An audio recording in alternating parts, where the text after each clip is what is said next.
un symbole représente le Canada. Mais quel est le symbole national le plus connu et le plus respecté du Canada? La feuille d'érable orne notre drapeau, nos armoiries et nos billets de banque. On reconnaît ce symbole dans le monde entier. Le pays appelé Canada a vu le jour en 1867 lorsque 4 provinces ont été réunies: l'Ontario, le Québec, la Nouvelle-Écosse et le Nouveau-Brunswick.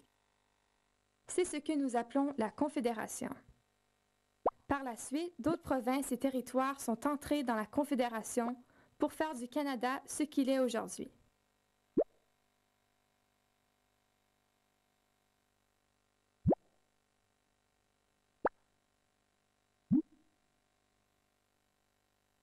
Sais-tu quelle province et quel territoire se sont joints au Canada en dernier? Si tu as répondu la province de Terre-Neuve et Labrador et le territoire du Nunavut, c'est la bonne réponse. Le Canada commerce avec d'autres pays partout dans le monde. Sais-tu quel pays est le principal partenaire commercial du Canada? Est-ce le Mexique, les États-Unis, la Chine ou l'Angleterre? Si tu as répondu les États-Unis d'Amérique, c'est la bonne réponse. Les États-Unis reçoivent les 3/4 de toutes les exportations du Canada.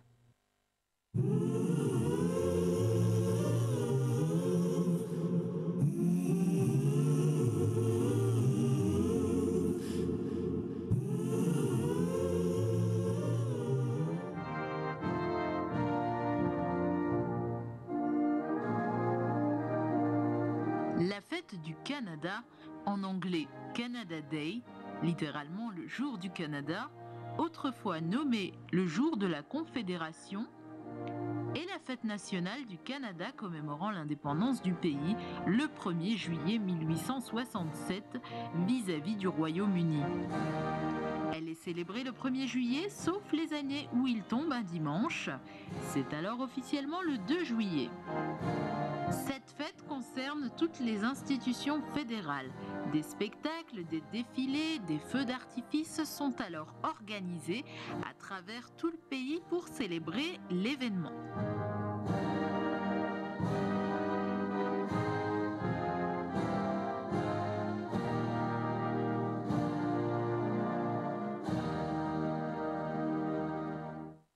La relation bilatérale entre le Canada et l'Égypte est un partenariat profitable fondé sur le respect mutuel des intérêts communs à l'égard de la paix, de la stabilité et de la sécurité au Moyen-Orient, la coopération en matière de développement, la compréhension interculturelle et les relations commerciales croissantes. Le Canada et l'Égypte ont établi des ambassades dans leurs capitales respectives en 1954. Depuis lors, le Canada jouit de bonnes relations avec ce partenaire arabe clé qui est un acteur important dans les efforts visant à régler le conflit arabo-israélien. L'engagement mutuel à l'égard d'une paix juste et complète au Moyen-Orient est au cœur des relations du Canada avec l'Égypte. La relation ne se limite pas à ce dossier, toutefois, elle s'étend toujours à de nouveaux domaines de coopération, les négociations commerciales internationales, les questions touchant le désarmement, la francophonie, les échanges culturels et l'éducation ne sont que quelques exemples de domaines d'intérêt commun pour les deux pays. Le Canada avait pris de l'importance la première fois en Égypte à la suite de son intervention réussie pendant la crise du canal de Suez en 1956. Le personnel des forces canadiennes a fait partie des forces de maintien de la paix des Nations Unies dans le Sinaï et fait actuellement partie des forces de maintien de la paix au sein de la force multinationale et observateur au Sinaï.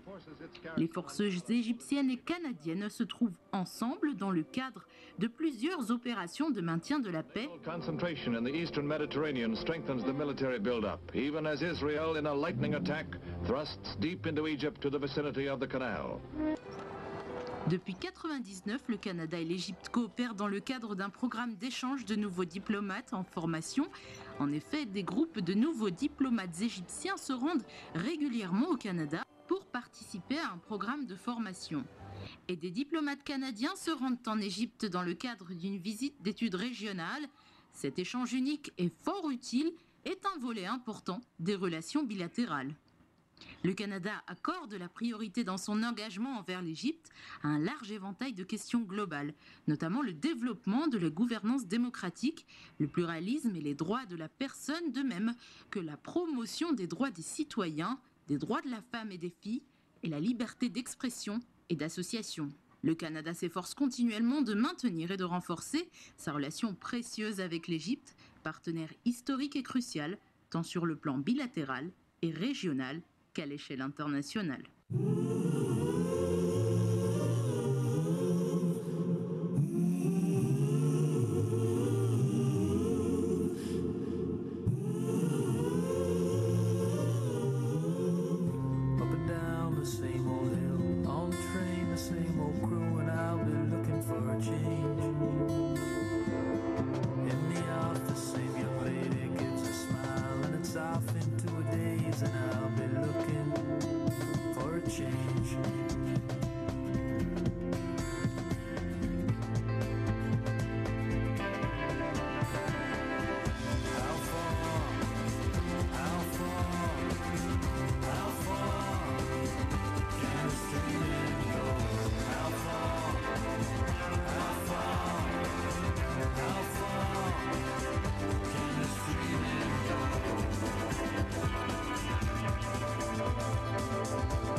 Le 1er juillet 1867, le Canada est devenu le premier dominion autonome au sein de l'Empire britannique, avec la confédération des anciennes colonies britanniques de Canada-Ouest, Canada-Est, Nouvelle-Écosse et Nouveau-Brunswick. 147 années plus tard, le Canada est non seulement un État indépendant et démocratique, mais aussi un pays fort et sécuritaire. Il est, entre autres, un membre du G7, du G20, du Commonwealth et de la francophonie, ainsi qu'un membre important de la communauté internationale. Pour les Canadiens, il y a donc beaucoup à célébrer le 1er juillet, la fête du Canada. Sur le long chemin depuis la Confédération, le Canada a formé de nouveaux partenariats avec différentes nations à travers le monde. En particulier, nous soulignons ce soir le lien étroit entre le Canada et l'Égypte, qui a débuté il y a 60 ans cette année. Les relations diplomatiques avec le Canada et l'Égypte ont été établies le 28 juillet 1954, avec une mission résidente installée 4 mois plus tard. 4 ans plus tard, le Canada a acheté cette maison, qui est l'ancienne résidence de la reine Farida, pour servir à titre de résidence officielle en Égypte. Cependant, la relation n'est pas limitée à cette question. Elle continue à se développer dans de nouveaux domaines de coopération.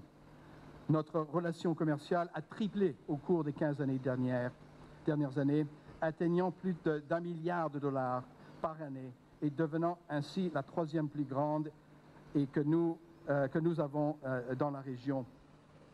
Espérons que ça va s'agrandir encore plus.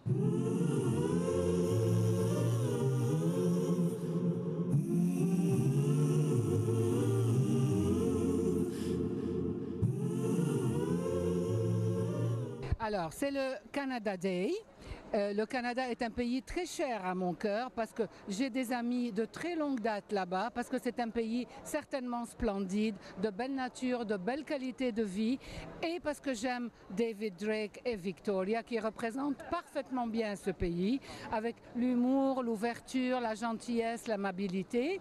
Et puis je suis là pour participer justement à cet événement et pour dire que on va toujours être solidaires les uns des autres. Et on sait combien nous avons besoin de solidarité et d'amitié des pays qui nous entourent ou qui sont très très loin. Je ne sais pas si les Canadiens qui viennent en Égypte apprécient beaucoup le climat, le bruit, la poussière, etc.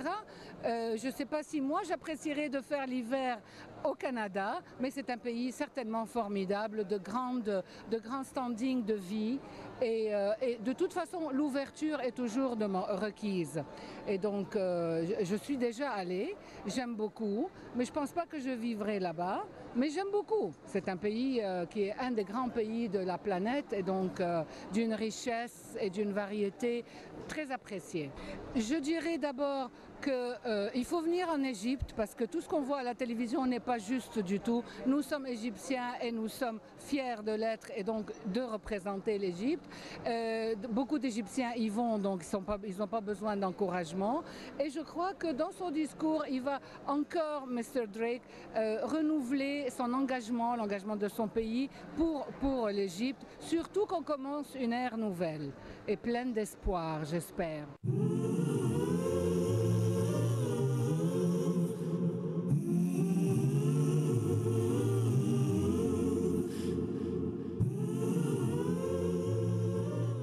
La coopération entre l'Égypte et le Canada ne s'arrête pas à l'échelle de deux pays. Au niveau international, il faut savoir que les pays du G8, dont fait partie le Canada, ont assisté au partenariat de Deauville pour pouvoir soutenir les pays du printemps arabe avec un fonds de transition au développement. Plus de détails dans ce reportage, suivi de quelques interviews. Le partenariat de Deauville a tenu sa 5e réunion au Caire le 11 juin 2014, sous l'égide du ministère égyptien de la coopération internationale. Ces rencontres interviennent depuis le lancement du partenariat de Deauville lors du sommet du G8 de 2011 dans le but de soutenir les efforts de développement et d'ouverture politique des pays arabes en transition. Des représentants des grandes institutions financières internationales et régionales ainsi que des pays de la région du Proche-Orient prennent part à ces conférences appelées à examiner les moyens de surmonter les obstacles empêchant les investissements dans certains pays arabes, notamment ceux qui connaissent une transition politique et économique difficile. L'initiative du partenariat de Deauville est soutenue par plusieurs institutions financières de premier plan telles que le groupe de la Banque mondiale, le Fonds monétaire international, la Banque africaine de développement, la Banque européenne d'investissement, le Fonds monétaire arabe, le Fonds arabe de développement social et économique et le Fonds de l'OPEP pour le développement international ainsi que l'OCDE. Le partenariat a réuni 6 pays en transition: l'Égypte, la Jordanie, le Yémen, la Libye, le Maroc et la Tunisie. Les membres du G8, Allemagne, Canada, France, Italie, Japon, Royaume-Uni, Russie et États-Unis, de même que l'Arabie Saoudite, les Émirats Arabes Unis, le Koweït, le Qatar et la Turquie. Face à de nombreux défis, les 6 pays en transition ont pris des mesures pour consolider leurs efforts sur le chemin de la démocratie et promouvoir le développement économique. Mais ils sont encore confrontés à des difficultés économiques qui, dans certains cas, sont en train de retarder la transition politique. Le partenariat offre un cadre important dans lequel la communauté internationale œuvre pour aider les pays en transition à réaliser leurs objectifs d'une croissance inclusive et durable. Il a été convenu d'envisager la création d'un fonds de transition nouveau qui offrirait des subventions à une